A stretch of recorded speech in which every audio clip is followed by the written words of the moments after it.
تعلیم دی جاتی تھی وہ اور جو لازمہ شرافت خیال کی جاتی تھی نسب دانی، سپاگری، پہلوانی اور مقرری تھی۔ نسب دانی کا فن حضرت عمر رضی اللہ عنہ کے خاندان میں موروثی چلا آتا تھا۔ جاحظ نے کتاب البیان والتبیین میں بتصریح لکھا ہے کہ حضرت عمر رضی اللہ عنہ اور ان کے باپ اور دادا نفیل تینوں بڑے نساب تھے۔ غالباً اس کی وجہ یہ تھی کہ حضرت عمر رضی اللہ عنہ کے خاندان میں، جیسا کہ ہم اوپر بیان کر چکے ہیں، سفارت اور فیصلہ منافرہ دونوں منصب موروثی چلے آئے تھے اور ان کے انجام دینے کے لیے انصاب جاننا سب سے مقدم امر تھا۔ حضرت عمر رضی اللہ عنہ نے انصاب کا فن اپنے باپ سے سیکھا۔ جاحظ نے تصریح کی ہے کہ حضرت عمر رضی اللہ عنہ جب انصاب کے متعلق کچھ بیان کرتے تھے تو ہمیشہ اپنے باپ خطاب کا حوالہ دیتے۔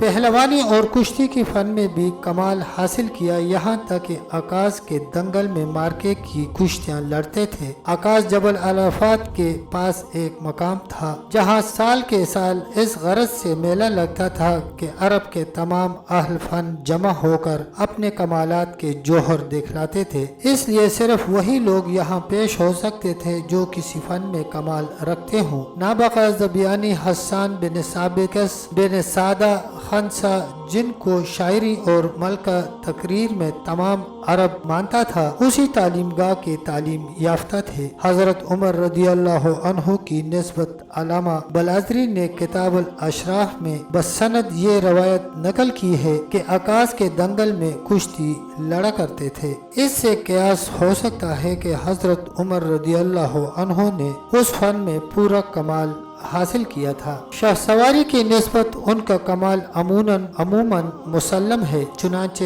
جاحظ نے لکھا ہے کہ وہ گھوڑے پر اچھل کر سوار ہوتے تھے اور اس طرح جم کر بیٹھتے تھے کہ جلد بدن ہو جاتے تھے۔ قوت تقریر کی نسبت اگرچہ کوئی شہادت موجود نہیں، لیکن یہ امر تمام مورخین نے بالاتفاق لکھا ہے کہ اسلام لانے سے پہلے قریش نے ان کو سفارت کا منصب دے دیا تھا اور یہ منصب صرف اس شخص کو مل سکتا تھا جو قوت تقریر اور معاملہ فہمی میں کمال رکھتا ہو۔ حضرت عمر رضی اللہ عنہ شاعری کا نہایت عمدہ مذاق رکھتے تھے اور تمام مشہور شعراء کے چیدہ اشعار ان کو یاد تھے۔ اس سے قیاس ہو سکتا ہے کہ یہ مذاق انہوں نے جاہلیت ہی میں عکاظ کی تعلیم گاہ میں حاصل کیا ہوگا، کیونکہ اسلام لانے کے بعد وہ مذہبی اشغال میں ایسے ماہور ہو گئے تھے کہ اس قسم کے چرچے بھی چندہ پسند نہیں کرتے تھے۔ اسی زمانے میں انہوں نے لکھنا پڑھنا بھی سیکھ لیا تھا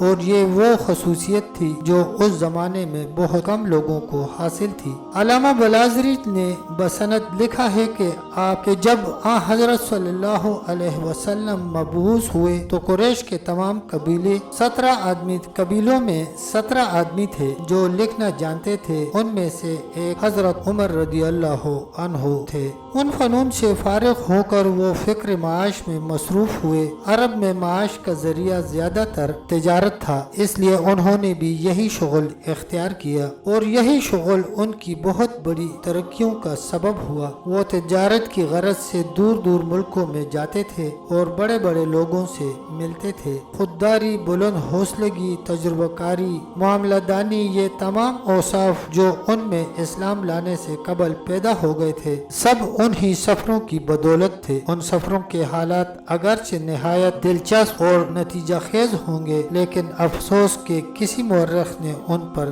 توجہ نہیں دی۔ حضرت عمر بن خطاب نے جاہلیت کے زمانے میں عراق اور شام کے جو سفر کیے اور ان سفروں میں جس طرح وہ عرب و عجم کے بادشاہوں سے ملے، اس کے متعلق بہت سے واقعات ہیں۔ مختصر یہ کہ عکاظ کے مارکوں اور تجارت کے تجربوں نے ان کو تمام عرب میں روشناس کر دیا اور لوگوں پر ان کی قابلیت کے جوہر روز بروز کھلتے گئے، یہاں تک کہ قریش نے ان کو سفارت کے منصب پر مامور کر دیا۔ قبائل میں جب کوئی پرخطر معاملہ پیش آتا تو انہی کو سفیر بنا کر بھیجتے تھے۔ تب تک دوستو اتنا ہی، ملتے ہیں انشاءاللہ اگلی قسط کے ساتھ، تب تک کے لیے اللہ حافظ، اللہ نگہبان۔